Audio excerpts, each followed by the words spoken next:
जैसे ही लड़के ने जमीन पर कंचा रखा, वह अपने आप लुढ़कते हुए बालकनी की तरफ जाने लगा। यह देखकर पिता हैरान रह गया, इसलिए उसने भी फर्श पर एक कंचा रखा, लेकिन इस बार कंचा वही रुका रहा। यह देखकर पत्नी हंसी और कहा कि वह बेवजह चिंता कर रहा है।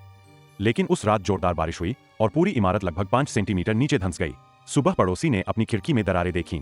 काम पर जा रहे एक आदमी ने भी देखा कि चिकनी सड़क में दरार आ गई है। उसने तुरंत घर की मरम्मत के लिए मालिक को फोन किया, लेकिन मालिक ने उसकी बात को नजरअंदाज कर दिया। कुछ घंटों बाद इमारत हिलने लगी। पहले तो आदमी को लगा कि शायद भूकंप आया है, लेकिन पलक झपकते ही पूरी इमारत जमीन में समा गई। जब पत्नी सब्जी बाजार से लौटी और देखा कि उसका घर गायब हो गया है, तो वह हैरान रह गई।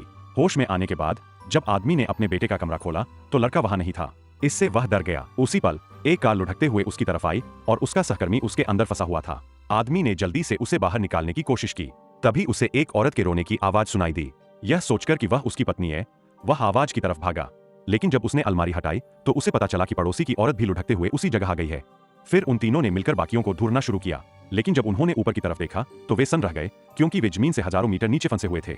कोई और रास्ता न देखकर सभी जोर जोर से मदद के लिए चिल्लाने लगे, लेकिन क्योंकि वे जमीन के बहुत ज्यादा नीचे थे, इसलिए ऊपर मौजूद कोई भी उनकी आवाज नहीं सुन सका। ऊपर मौजूद लोग चिंतित थे। जब पुलिस अधिकारियों ने गड्ढे की जांच करने के लिए नीचे उतरने की कोशिश की तो अचानक ऊपर से पत्थर गिरने लगे।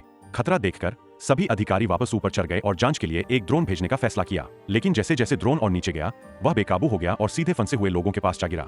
ड्रोन को देखकर सभी लोग उत्साह से उसकी तरफ भागे। तब पुलिस को एहसास हुआ कि नीचे बहुत से लोग फंसे हुए हैं, इसलिए उन्होंने उनके लिए कुछ खाना और पानी नीचे भेजा।